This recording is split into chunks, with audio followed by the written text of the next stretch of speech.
Hi everybody, and thanks for viewing this YouTube fly tying tutorial. I'm not going to be tying a fly specifically for you guys today, but instead I'm going to be showing a technique that is used for tying extended body mayflies. This is for those guys out there that like to fish Isonychias or drake patterns, flies that are typically longer than the standard hook shank, and you want to just make it look a little bit more realistic, and you want to reduce the amount of weight that you have by using a smaller hook. This is a really great technique to use. All I have in my vise right now is a needle. This end over here has the hole in it if you were going to be threading some thread through it, and this side over here has the point. Just going to add a little bit of, this is just some 8/0 tying thread. I'm using brown, though the color doesn't matter too much. I might let it hang. I do want to point out right now that the thickness of the body is really dependent upon your needle and the material that you're going to be using. Today I'm going to be using some Cammisa hair. And depending on how much of this I grab is also really going to add bulk to the body. So this technique I really want to stress. This is for really fishing size 12, 10, 8, size 6 extended body mayflies. If you're trying to do an extended body sulfur, I really wouldn't recommend using this material, or if you do use it, really just use it in very sparse amounts. I may be making the body and the tail section first. So what I want to do is just add a fairly significant clump of this hair. I want to make sure I trim it really close down to the hide. Get it as close as possible. Then once I have it, I'm just going to hold it up for the camera, hold on to this left side, and get all this fluff and stuff out of there. Just wiggle it. You'll see a bunch of it coming out. And again, just grab it close to the tips, pull out all these little hairs. I might place it in my stacker.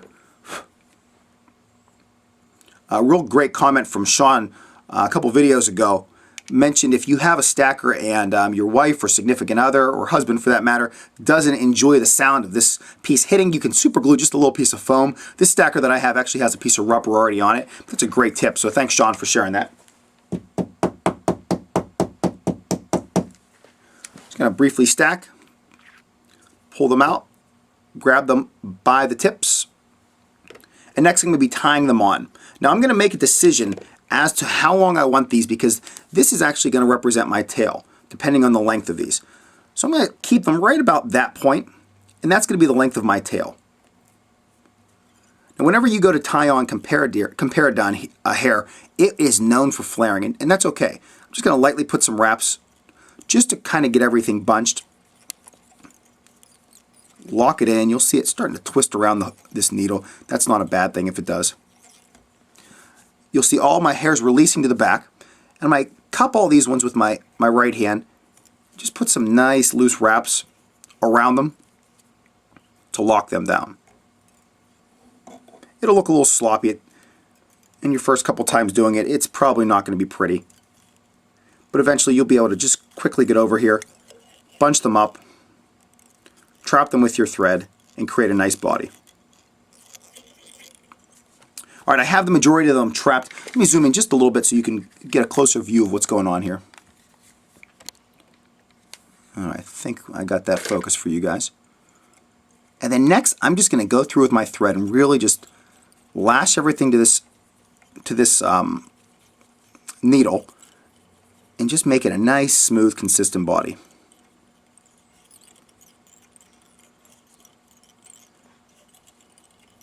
Again, don't worry about all this garbage on this side.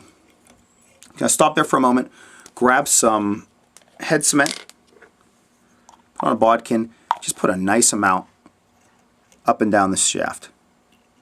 I really want to just make sure this entire piece is firm and relatively molded.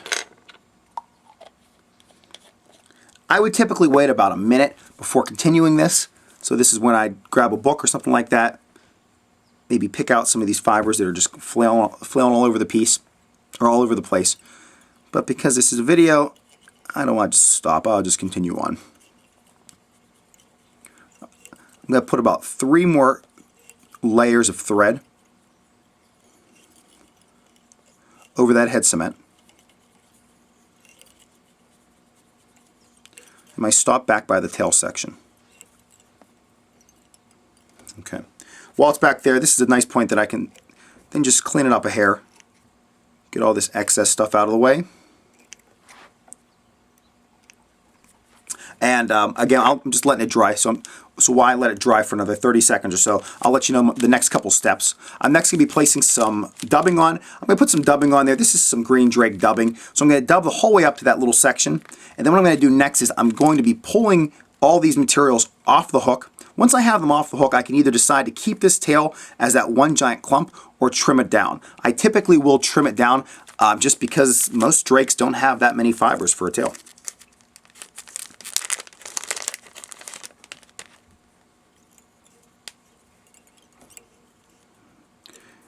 For the dubbing, I really want to just apply sparse amounts. The body is really thick enough by using all of that deer hair that you don't want to just go out of your way to clump it up even more. But you will be applying quite a bit of dubbing here.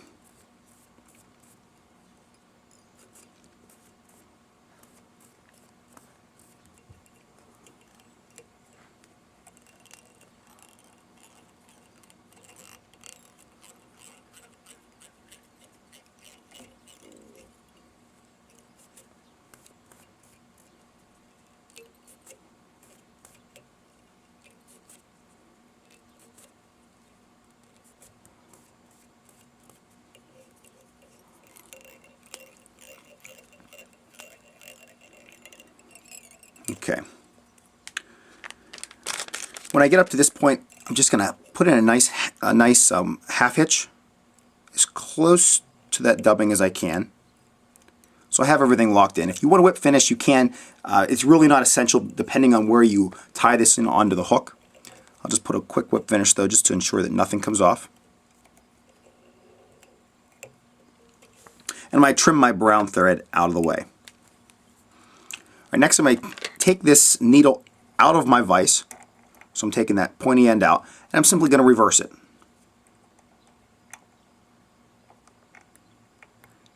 Try to put this in a position so you can see it. And now all I'm simply going to do is just gently push, and I'm going to be taking it off the needle this way. That's why I have the point over here so it slides off just a little easier. My advice is you don't want to push down here at the end by itself. If you want to grab and push and pull at the same time, you definitely can with both fingers, but I would not recommend pushing from here because all those fibers might bunch up, therefore just ruining everything you just did.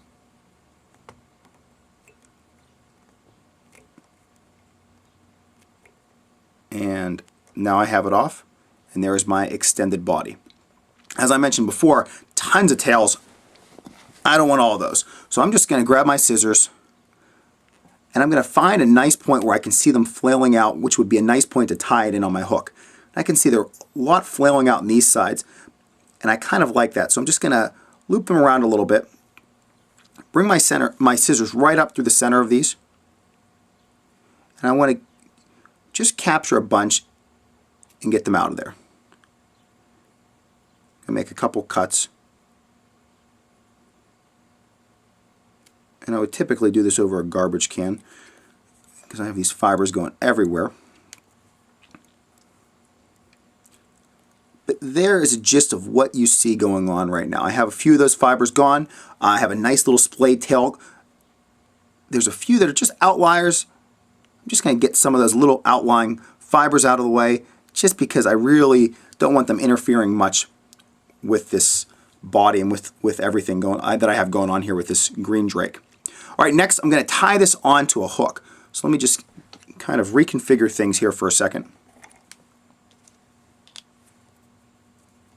Just putting a size 12 dry fly hook. Standard length, because as I mentioned before, the point of having this extended body is that with the extended body, you don't have to worry about using those gigantic hooks. All right, let me grab some thread. I tie my thread onto about the 2/3 point of the hook, and then just grab my extended body and figure out exactly where I want it to be placed on the hook. You're going to do this based on the natural, and you have to think to yourself, and if you have an actual ruler, so you can measure the millimeters and determine exactly how long that body should be. I can tell you this one's just a hair long for what I normally tie, so I'm actually going to just take this end and just trim a portion of it off. Everything will not unravel, which is a great thing about this. Once I have that off, I can simply lash those fibers down, tie back just a hair, double check the placement of the back of the fly, make sure it's going to be sitting the way I want it to sit. That looks fine to me. And then now I'm ready to finish the rest of this fly. If I want to tie on a wing, I can tie on a wing first. If I just want to dub the body, bring it up, put on some hackle, I can do it that way. If I'd like to tie on a parachute post, it's truly up to me. But at this point, I'm really just ready to finish the fly, and the sky is the limit here. I'll just give you a quick example of a finished fly that I have for this drake.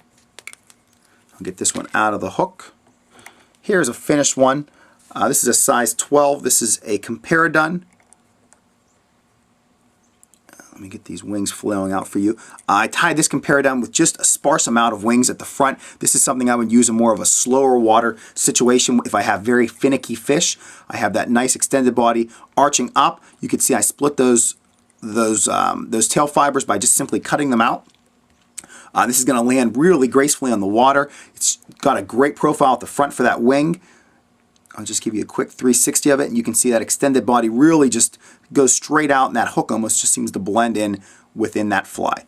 Let me move my camera just a hair to center that for you guys.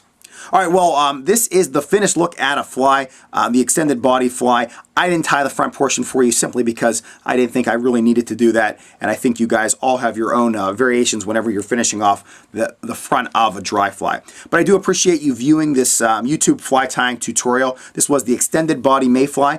Extended mayfly body. If you guys have any questions or comments, please feel free to either leave them directly on this YouTube page, or you can email me at tcammisa@gmail.com. Thanks everybody for viewing this pattern.